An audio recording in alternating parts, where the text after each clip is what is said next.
Today, I'm going to share with you a garage sale comic book haul consisting of back issues from the Modern and Bronze Age. I've got some X-Men, some Spider-Man, and even some Jack Kirby. Check it out.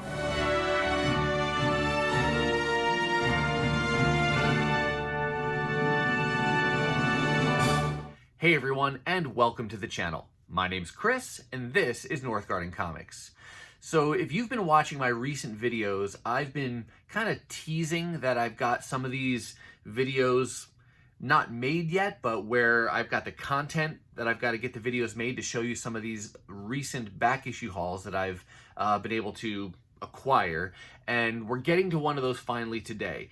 You know, the last one I showed was a garage sale haul. It was my first real comic book find at a garage sale so far in 2021, and that same weekend I found a second garage sale. And the second garage sale, unlike being just a regular garage sale that happened to have comic books, this was a garage sale that was more focused around the comic books, and he had some other items too, but the comics were definitely the main thing. Now I'll say, if you want to see that first garage sale haul, I'll put a banner up here that you can click on, and then that'll put that in the queue and you can watch it after this one.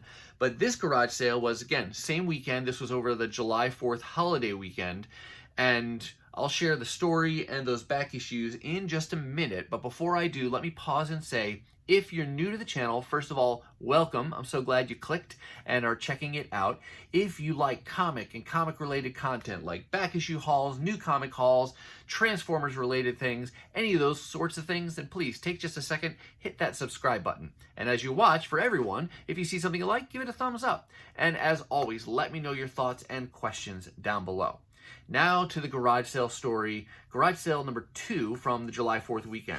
Like I said, this was a sale focused more on the comic books. He did have some other items there, but I was there looking for comic books. He had along the sidewalk probably 6 or 7 long boxes of 25-cent comics. And now none of those were really bagged and boarded. They were a mix of modern and, well, mostly modern things, I think, but they were also pretty physically beat up. So I kind of went through those pretty quickly, not really expecting to find anything significant in there. But then up in another section of the sale, he had 5 or so long boxes of 50-cent comic books that were all bagged and boarded. And then he had, on top of a table, he had another 5 or 6 long boxes of books that were, you know, either $1, $2, $3, and some were more, but he kind of had a sticker system for those. And so I went through the 25 centers, didn't find anything.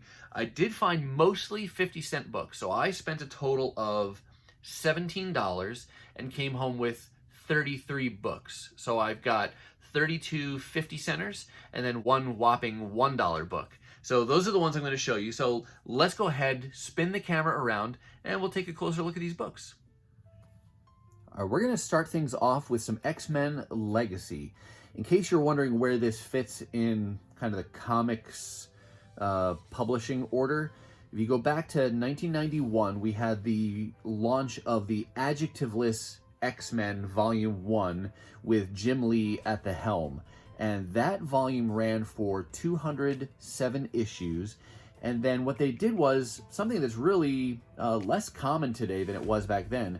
They retitled the book, but they didn't relaunch it with a new number 1. They continued the numbering. So beginning with issue number 208, the title became X-Men Legacy, and then that ran until issue number 275 when it finally did stop.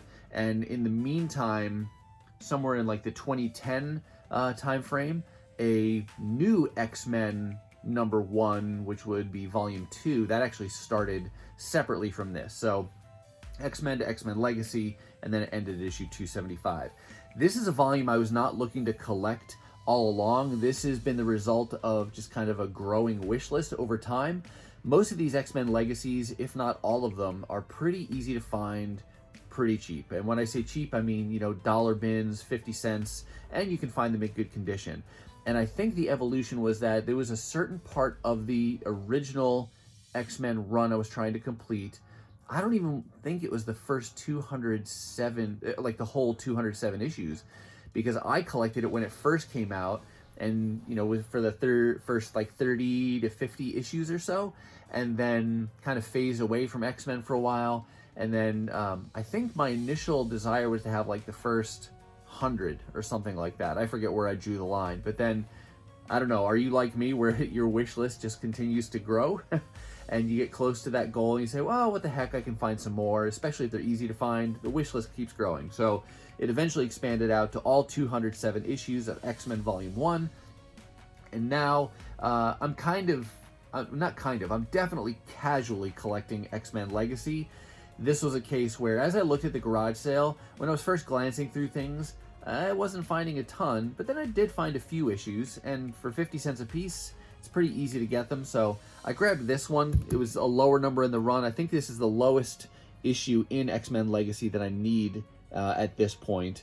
And then, like I said, I'll get them as I can find them in good condition and cheap, and why not? So I got 214, but then I got a couple others. Here's issue jumping way ahead to 266. I got this one and the next one for the covers because I like the covers. I need them in the volume, but I like the Mark Brooks cover, and I like Rogue, I like She-Hulk, so that was an easy buy. And then XMen Legacy 269, and again, completely out of order for what I needed, but it filled a couple holes, and I like this Ms. Marvel and Rogue cover there. So got those three added to my XMen Legacy, and I'll continue to chip away at that over time and eventually have all of it. Then I got this seemingly random book. This is Uncanny XMen number 536. I collected the Uncanny XMen starting in around like issue 224, 225. That was kind of where I first got into X-Men, and it was off and on with it for a while, and then probably right around where Gambit, those kind of characters, and Bishop and things were introduced. That's where I really started to run with it pretty consistently, and similarly with the X-Men Volume 1 with Jim Lee. That's where I was really reading X-Men pretty regularly, but I at some point dropped off, and I had been filling in the rest of the Uncanny X-Men run since then. And my goal right now on my wish list is to have everything from just after Days of Future Past till the end of the volume, which is issue 544. And as I'm talking to you right now, there's only 2 issues that I actually need to finish that run. But over time, sometimes when you buy things cheap, you might get hasty in picking things up as well.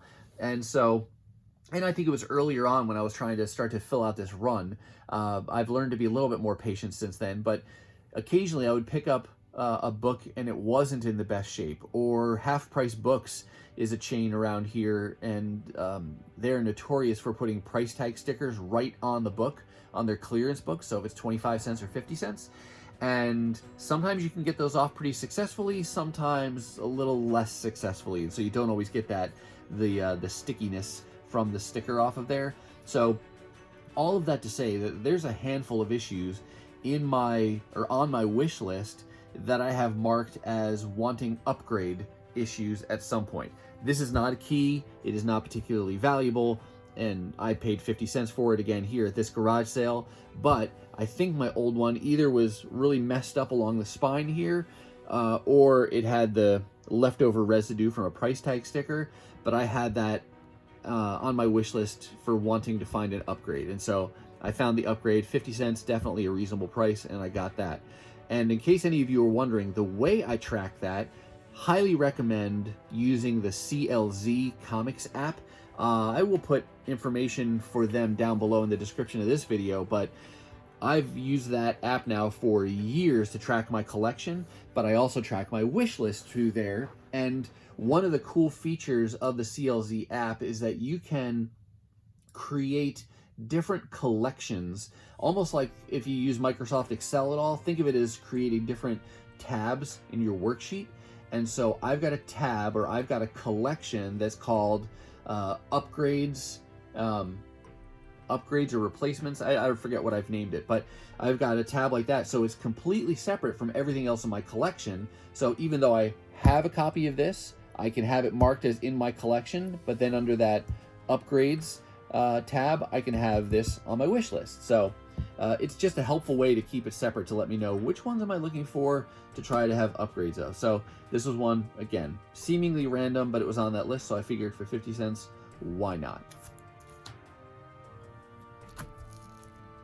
I think that pretty much does it for the modern books, and I think everything now going forward, or for the remainder of this haul, is going to be Bronze Age books. These might be borderline, because I think these Star Wars that I picked up were around 1985, and I think that's pretty much where we draw the line between Bronze Age and Modern Age, but for the sake of this video, we'll just say Bronze Age. So I got a few Star Wars books. Star Wars is not something that I'm actively looking for. Again, I'm going through the boxes at this sale, wasn't finding a ton, and then you start to find some things, and then, I keep adding stuff to my pile, and then once I've got it all together, then I decide what do I want to actually take home, what do I want to leave behind, and even though I'm not actively collecting Star Wars, they're just still cool, and these are obviously in the 90s, but I picked up number 93, and in good shape too. There's 95. Thought that was a pretty cool cover there. 96. And see, it's a little damage there. It's got a little crease there where it's been bent. And issue 97. So, again, not looking to collect this whole run. Maybe I'll pass these on to another home at some point down the road, but for now, while I have them, I'll enjoy having them in my collection. I can look at them. I don't think there's anything significant about these issues, but Star Wars is just a really cool franchise, and I grew up with it, so happy to have been able to pick those up for 50 cents a piece. Now we're going to get into a decent-sized chunk, and probably the most books I found at this sale this day of the same title. Marvel Tales is a title. You may have heard me mention this or generally about this type of title in some of my other videos. Marvel Tales is a reprint title. It is a Bronze Age reprint title, reprinting issues from the Silver Age. So in this case, most of the Marvel Tales volume is dedicated to Spider-Man. Not 100%, but I forget which issue it was, but at some point it became pretty much exclusively a Spider-Man reprint title. And Marvel did a slew of these reprint style titles in the 70s and early 80s. And historically, they never really appealed to me, but in recent years, they've grown on me. But they are still a relatively inexpensive way to get some of these older classic stories and enjoy some of the cool covers as well without breaking your wallet. So Marvel Tales, I wasn't looking for this when I went to this sale, but he had a bunch of these, and so I figured why not? They're fun to grab. Then starting with this issue here, this is issue 67, and this one I've seen posted a lot recently on social media because of the Black Widow movie, and this issue is a reprinting of the story where Black Widow gets her more modern, that skin-tight black costume. But for 50 cents, that was a pretty cool pickup. I don't know how well it comes through, but you can see the backing board, but a lot of the cover is miswrapped, so there's a staple here, and it's really kind of crooked. But again, 50 cents in a reprint, that's fine to have. It reads just as well, and cool to have. But got issue 67. And then issue 85. 87. 88, and I'll show you these in order, but they're not consecutive. They do kind of jump through the volume. 89, 90,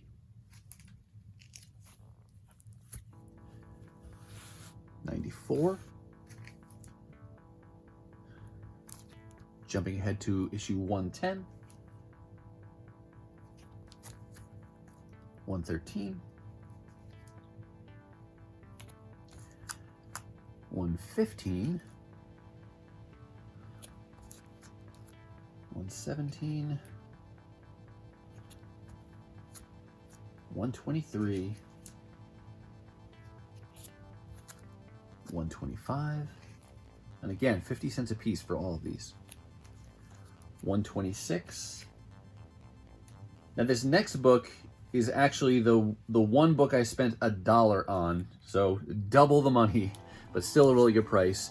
Issue 137, and that is reprinting Amazing Fantasy number 15.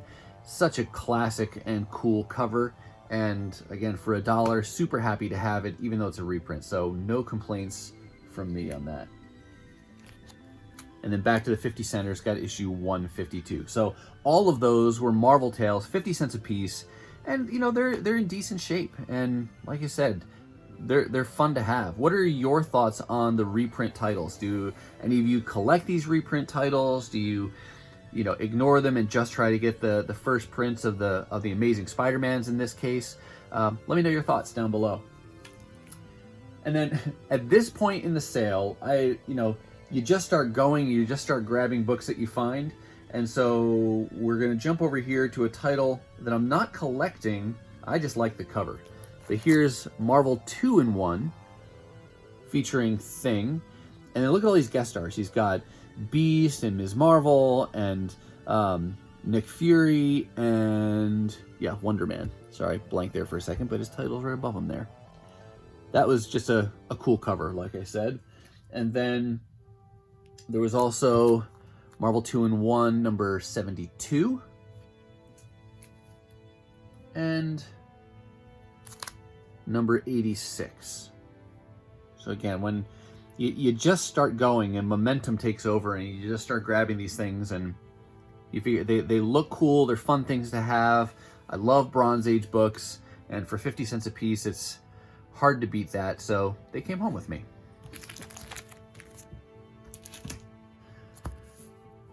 Here's another Bronze Age title, Ghost Rider. I did not have any Ghost Rider comics from this volume until earlier this year when I picked up a Bronze Age mystery box from an online seller. The seller is called sellmycomicbooks.com. And the way I learned about them was through another YouTuber. I'll put a link to his channel down below, but you should definitely check it out. The channel is called Shanghalla, and Duke, the host there, works for the folks at Sell My Comic Books, and talked about in one of his videos about this Bronze Age mystery box, and I decided to get one. Seemed like a great deal, got some cool comics out of it, and 3 of them that I got in that mystery box were from this first volume of Ghost Rider, and so that kind of got the ball rolling. And then at this garage sale, I picked up issue number 31, and then issue 49 to add to it, so those were pretty cool. I don't know, this might be back to modern age for a minute, sorry about that. It snuck in there. One lonely, kind of isolated Daredevil comic, issue number 248. It's got a little bit of markup here, up by the numbering. Not you know, nothing fantastic, but like I said, I think I was on a roll at this point, grabbing books that I needed. And issue 248 is one of the issues that I need for the Ann Nocenti run that I've been trying to build out from Daredevil Volume 1. So I figured, what the heck, I'll grab that. And then here's a fun one. I didn't even know this existed until I saw it. Captain Victory and the Galactic Rangers. This is a Jack Kirby comic. And we'll pull it out here just to show you. This is from 1981. That's just cool looking on the back there. What do they call this? The Kirby crackle, this effect. But this is a Kirby creation. So he is the creator, the writer, and the penciler on this. Did it for Pacific. Is it Pacific Comics?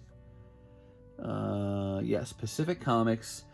1981, and I just like to grab Jack Kirby when I can. I know this isn't a real valuable key or anything like that, but still fun to have. It's a good sampling of his artwork as well, and like I said, only 50 cents. You know, you hear me say that a lot. You know, when it's only 50 cents, it's hard to go wrong, and you can come home with some fun. I think, you know, the greater chance of regret is leaving a 50-cent book behind Very rarely do I get home and go, oh my goodness, I regret spending a whole 50 cents on that comic book. So there's a very Kirby-esque spaceship if I ever saw one.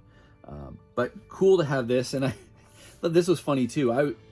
I'm a huge Transformers fan, but this Lightning Lady and her Insectons, very close to the Insecticons, but Kirby gets credit there because this was pre-Transformers. Transformers Insecticons were, what, 84, 85, so he gets that, but very, very close in that naming. But thought that was cool in issue number 1 by Jack Kirby.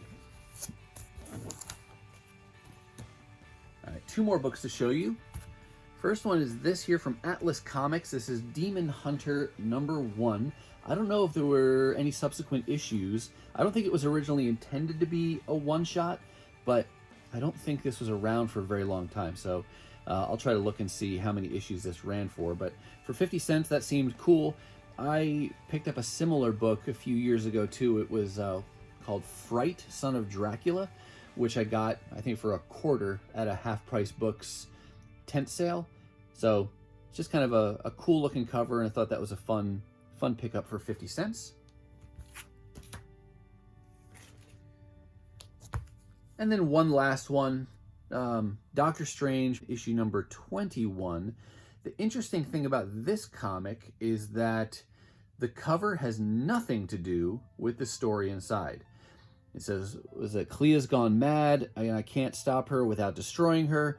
The most shocking story of all, sorcerer against the woman he loves. But when you open it up here, what you actually get is a reprinting of the origin of Doctor Strange. So you don't actually get that story that was previewed by the cover. There's the accident that injured his hands. But if we go to the back here and see if it shows it.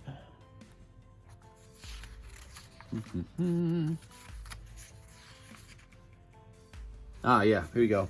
Next issue, Doctor Strange must fight the woman he loves with the fate of an entire city hanging in the balance. Don't miss Mind Trip. An all-new mystical melee on sale in 60 days. So this issue proved to be a reprint, not, in fact, the cover image there. And, yeah, so again, 50 cents, fun little pickup. And that wraps it up for this second garage sale haul of the season. All right, that's going to do it for me, and that's going to wrap up this second comic book garage sale haul of the 2021 season. I do hope you saw something that you liked. If so, don't forget to give it a thumbs up. And are these titles anything that you're collecting? Let me know down in the comments below. Now, if you're not quite ready for the YouTube fun to stop, I have hand-selected a couple videos here for you to check out. As always, thank you so much for watching, and I'll see you next time.